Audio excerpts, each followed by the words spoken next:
இல்லையா? அப்படி நான் சொல்ல போனால் சொல்லுவேன், இது வேற மாதிரி போயிடும். கேரளா போயிடுச்சு, காஷ்மீர் போயிடுச்சு.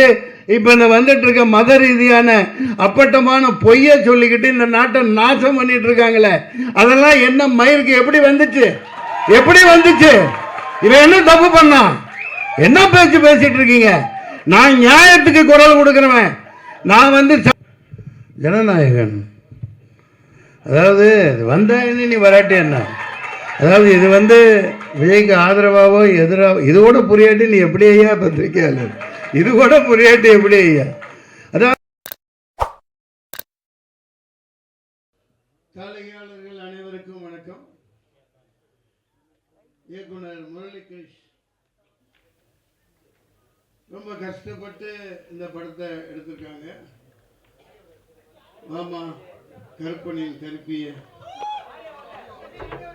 ஆடியோ வரலாமா? மதுலிகா கருப்பனின் கருப்பின்றன ஆடியோ வரலையா? ஆடியோ படமே வராமல் போயிடுச்சுப்பா. பெருசு ஆடியோ வராட்டி என்னப்பா? ஆமாம், நீ வந்தா என்ன வராட்டி என்ன? இதெல்லாம் அந்த மாதிரி இருக்கு நாட்டில் சூழ்நிலை. ஒரு பிரியாணின்னா அப்படியே சும்மா கங்கை எடுத்து போட்டு முடிஞ்ச உடனே மேலே தம் கட்டி சும்மா ஜாதிக்காயை அரைச்சி ஊற்றி சூடாக அப்படியே சும்மா அனல் பறக்க பீஸ் எடுத்து உடனே சாப்பிட்டா தான் அது பிரியாணி. 2 மாதம் ஃப்ரிட்ஜில் வச்சுருந்துட்டு அடுத்த நாள் எடுத்து சாப்பிட்டா அது பிரியாணி இல்லை. அந்த மாதிரி சினிமாவை இப்படி கஷ்டப்பட்டு எடுக்கிறாங்க. ரொம்பவும் கஷ்டப்பட்டு இதை பார்த்திங்கன்னா அந்த கதாநாயகி சொன்னாங்க, இவர் டைரக்டர் கூட சொல்லலை, மதுனிகா சொன்னாங்க, அந்த நீங்கள் பார்த்த ஜல்லிக்கட்டு காட்சிகளெல்லாம் நிஜமாகவே கஷ்டப்பட்டு ஆளுகளை வச்சு ரொம்ப பயங்கரமாக எடுத்திருக்காங்க. ஆரம்பத்தில் பார்க்கையில் எனக்கு கொஞ்சம் என்னடா இது, நம்ம பிராங்க் ஸ்டார் ராகுல் எல்லாம் போட்டு கலாச்சிக்கிட்டு நல்லா நடிச்சிருந்தாங்க. நிறைய புதுமுக நடிகர்களை எல்லாம் அறிமுகப்படுத்தியிருக்காரு. அதுக்காக நான் பாராட்டு சொல்லணும். ரொம்ப கஷ்டப்பட்டு இப்படி எடுக்கிறவங்களையெல்லாம் ஊக்குவிக்கணும். அப்புறம் பார்த்தா பயங்கரமான செகண்ட் ஹாஃபில் அடித்து நகர்த்திட்டாங்க. அதாவது இது சாபக்கேடு. நம்ம ஊரில் இந்த ஜாதியினால் இன பிரச்சனைனால இந்த கபடி இந்த மாதிரி ஜல்லிக்கட்டு பல போட்டிகளில் பல திறமசாலிகள் வர முடியாமல் வரவிடாமல் மிகப்பெரிய கொடூரங்கள் நடக்குது. மேலே வரைக்கும் பாருங்க, வினேஷ் போகத்தான் ஒரு தங்கப்பதக்கம் வாங்கிட்டு வந்திருக்க முடியும் ஒலிம்பிக்கில்.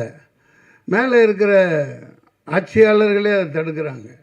இந்த மாதிரி ஒரு சூழ்நிலை, இந்த மாதிரி ஒரு சாபக்கேடு இந்த நாட்டில் இருக்கிற வரைக்கும் இந்த நாடு உருப்படாது.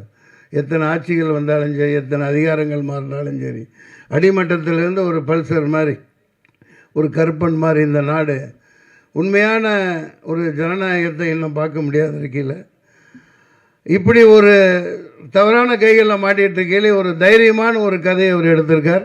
அதற்காக மனந்திறந்து நான் இவரை பாராட்டுகிறேன். மிகப்பெரிய சாதனை, தைரியமாக எடுத்திருக்கார்.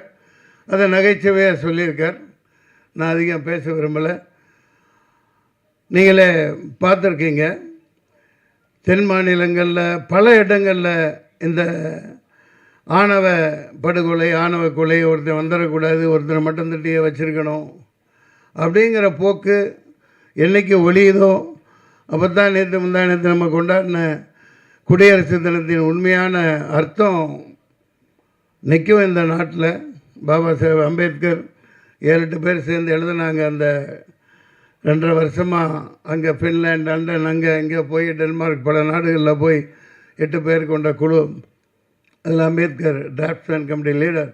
எனது கைகள் இழுக்கப்படுகின்றன, எனது கைகள் இழுத்து செல்லப்படுகின்றனெல்லாம் வேதனையாக சொன்னார். அதே மாதிரி ஒரு தடவை அதே அமைச்சராக இருக்கையில் பாராளுமன்றத்தில் சட்டத்தை எரித்தார். இன்னமும் அதுக்கான தேவை அதிகமாயிட்டே வருது. அம்பேத்கருடைய சட்டங்களே இந்த நாட்டில் வட மாநிலங்களெல்லாம் செத்தே போச்சு. சும்மா பேருக்கு சொல்லிட்டு ஏமாற்றிட்டு இருக்காங்க. பல பேர் பாதிக்கப்பட்டு இருக்காங்க. உண்மையான வீரர்கள் இந்த பல்சரை போன்றவர்கள், இந்த கருப்பனை போன்றவர்கள் உண்மையான இந்த நாட்டின் குடிமக்களுக்கு இந்த ஜாதிங்கிற போர்வை போத்தி அரசியல் இதெல்லாம் ஒழியணும். அதற்கான சாட்டையடியான ஒரு கதை தான் இது.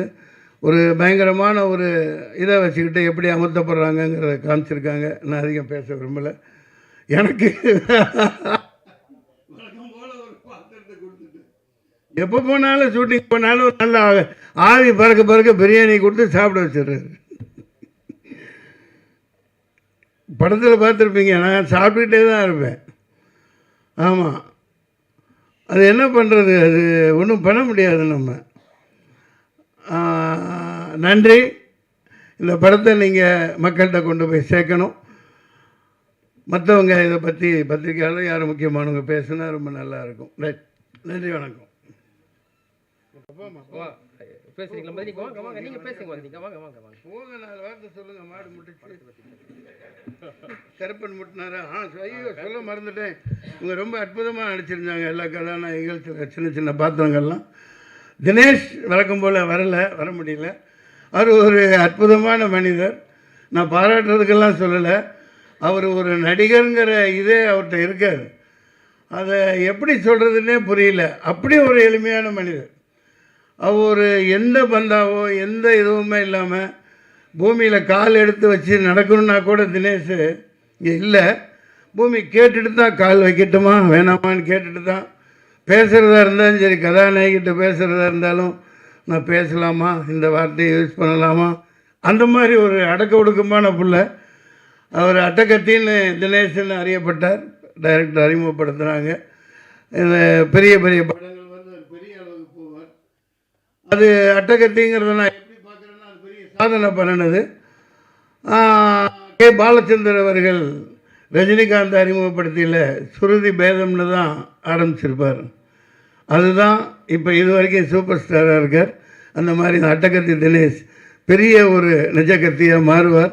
மக்களை குத்தாத வரைக்கும் பெரிய ஆளாக வருவார். நன்றி, வணக்கம். சார், நீங்கள் சொன்னீங்க ஹீரோவோட மனசு இங்கே இருக்குது, அவர் இல்லைன்னு. ஆனால் அந்த படத்தோட பப்ளிசிட்டி பிஸ்னஸ் எல்லாமே ஹீரோ வச்சு தான். அவர் அன்னைக்கு பொங்கல் விழாவுக்கும் வரல, இன்னைக்கும் வரல. இன்னைக்கு வந்திருந்தா உங்களுக்கும் யூஸ்ஃபுல்லாக இருக்கும். நீங்களே தயாரிப்பாளர். இதே மாதிரி அவர் ரஞ்சித் படம் எடுத்து படத்தில் நடிக்கிறாரு. இதே மாதிரி வராமல் இருப்பாரா? ஏன் உங்கள் படத்துக்கு வரல? சார், உண்மையாகவே ஒரு ரஞ்சித் அந்த படத்தில் பிஸியாக தான் சார் இருக்கார். நான் அவர் அதாவது நான் அந்த இது சொல்ல முடியாது. அது பெரிய படங்கள் சார், நான் அதை சொல்ல முடியாது. வேட்டுவம் படத்துக்கு அவர் ஆடியோ லான்ச்சுக்கு வராரு, ப்ரெஸ் மீட்டுக்கு வராருன்னு சொல்ல முடியாது. பட் எனக்கு வந்து அவர் இங்கே வரல. உண்மை தான், எல்லாருக்கும் தெரியும். இங்கே வரல. ஒரு குறையா நீங்கள் சொல்ல நினைக்காதீங்க. ஆமாம், அது எனக்கு நல்ல மனிதர் இருக்கு. அவர் ஒரே வார்த்தை நல்ல நடிகர். ஆனால் ஷூட்டிங்கில் என்னைக்குமே ஒரு கெட்டப்ல இருக்காருன்னு நினைக்கிறேன். அந்த படத்தோட தோற்றத்தில் இருக்காரு, வெளியே வரக்கூடாதுன்னு. இல்லை, நீங்கள் கேட்ட கொஸ்டின் கண்டிப்பாக 100% உண்மை. வேட்டுவம் படத்துக்கு அவர் வராமல் இருப்பாரா, ஆடியோ லான்ச்சுக்கு ப்ரெஸ் மீட்டுங்கிறது நீங்கள் கேட்குறது 100% உண்மை. கண்டிப்பாக அது வேற, அந்த டாபிக் வேற. பட் இப்போ வந்து டிஸ்டர்ப் பண்ணாதீங்க. அவர் நல்ல மனிதர். அவர் இங்கே வரல, அவரோட மனசு இங்கே இருக்கும். ஒன்றும் பிரச்சனை இல்லை சார். சார், இந்த படம் எடுக்கும்போது டோரா படம் என்ன பாக்குறீங்களா?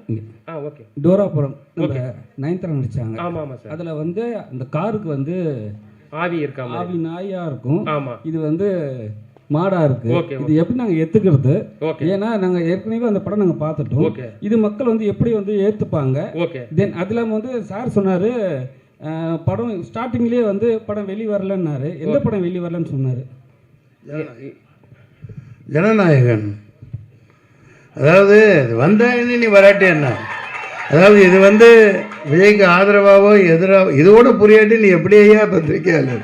இது கூட புரியாட்டி எப்படி ஐயா? அதாவது நம்ம குடும்பம், சினிமாங்கையில் ஒரு குடும்பம், அவருக்குன்னு ஒரு மாஸ் இருக்கு. அதுல அரசியல் இல்ல ஏன் புரியலன்னா, எடுத்த உடனே பேசும்போது என்ன சொன்னீங்கன்னா, படத்துக்கு இந்த படத்தை பத்தி பேச வந்துட்டு அந்த படத்தை ஏன் பேசுனீங்க? அதுக்காக தான் எங்களுக்கு புரியல.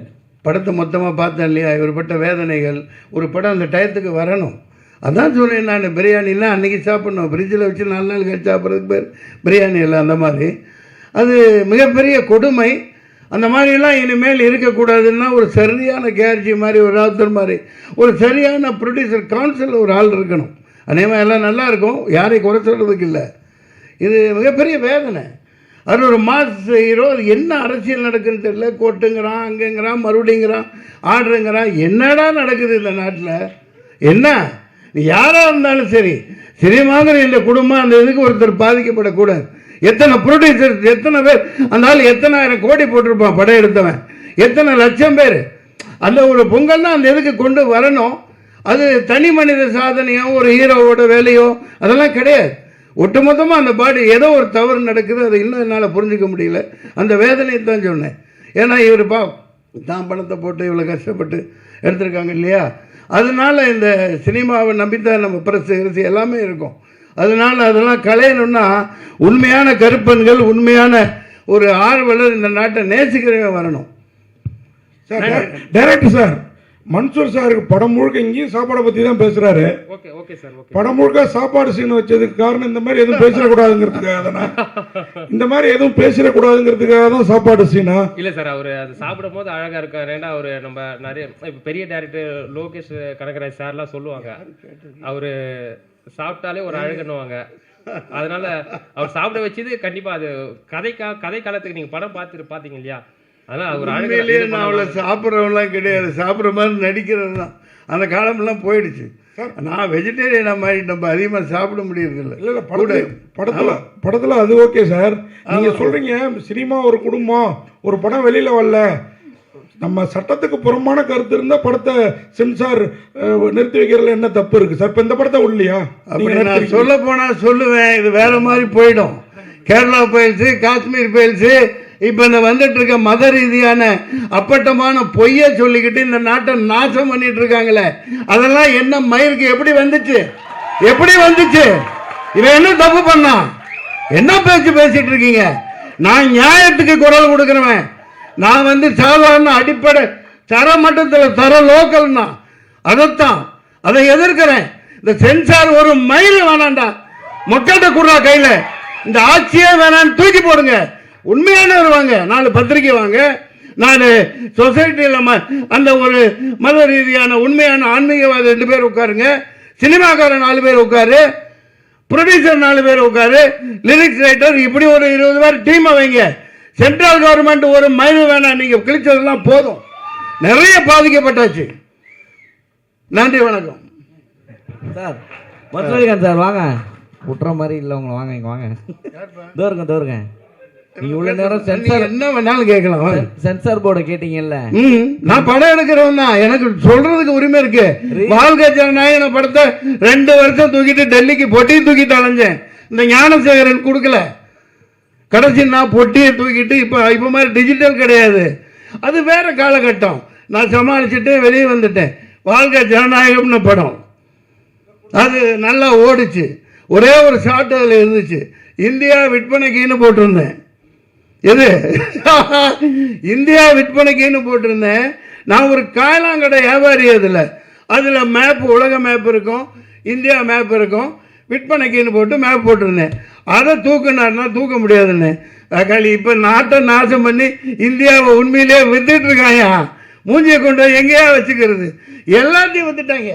சரி சார், நம்மெல்லாம் சும்மா.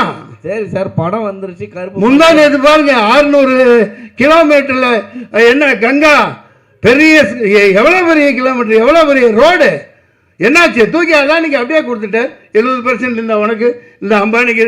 என்னடா நாடாடா இது? வித்து திங்கிறாங்க எல்லாம். கேளுங்க ஐயா. இல்லை சார்,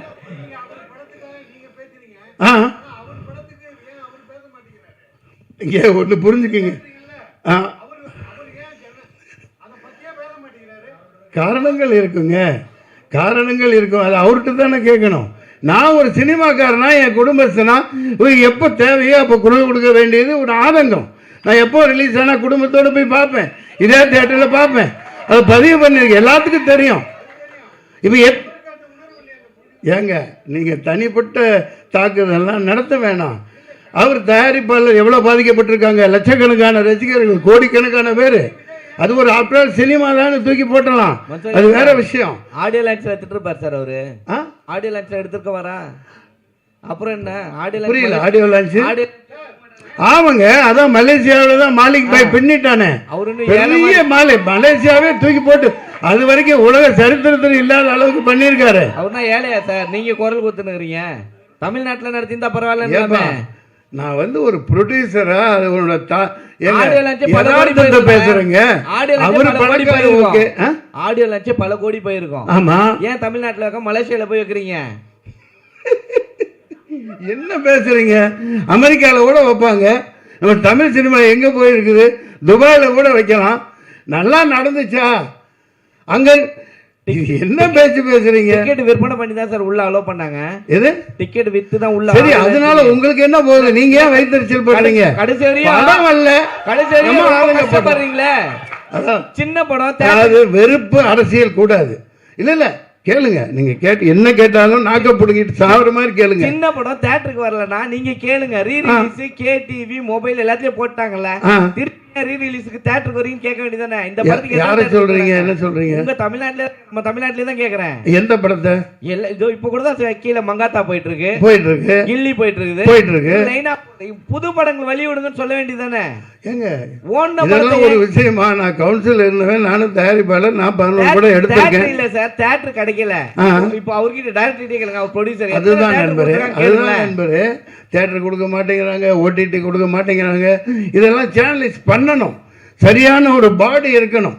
ராணுவம் மாதிரி ஒரு நம்ம தயாரிப்பாளர்கள். ஏன்னா அவங்க தான் கடவுள்கள், அவங்க தான் முதலாளிகள். அதனால சகோதரர் கேட்டார், நண்பர், பழைய நண்பர் தான் அவர். நான் இவருக்கு வக்காலத்து வாங்குறதுக்கெல்லாம் வரல, ஆதங்கம். அவர் பேச மாட்டேங்கிறாரு, பேச மாட்டேங்கிறாரு. சார் மன்சூர் சார், அவர் 2000 ரூபாய் அவர் ரசிகர்களையும் டிக்கெட் வித்து வதைக்கிறாரு. படம் ரிலீஸ் ஆகலன்னா ப்ரொடியூசர்ஸ் ஆகுறாங்க. அவர் பேச மாட்டேங்கிறாரு. நீங்க எல்லாம் பேசி என்ன ஆக போகுது சார்? அவர் நாளைக்கு அரசியல்வாதியா வந்து என் உடம்புல ரத்தம், நடிகர் ரத்தம் ஓடுது இல்லையா? மீடியாவே மீட் பண்ண மாட்டேங்கிறாரு சார். நிமிஷம், நீங்க 2000 ரூபாய் வாங்கிக்கிட்டு அவரு சினிமா காட்டாருன்னு சொல்றீங்க. அதுக்கு பவர் இருக்குது. வாங்குறவன் வாங்குறான், கொடுக்குறவன் கொடுக்குறான். நீ அதே நொண்டாக கொடுத்து ஒட்டு வாங்குறிய, ஒட்டு. அதுக்கு எங்க இருந்து கொடுக்குற? அப்பா பாட்டம் காசு கொடுக்குற. 5000 ரூபாய் கொடுக்குறிய ஒட்டுக்கு. ஒப்பன் தாத்தா பாட்டம் காசு கொடுக்குற. இவன் உழைச்சு சம்பாதிக்கிறான்.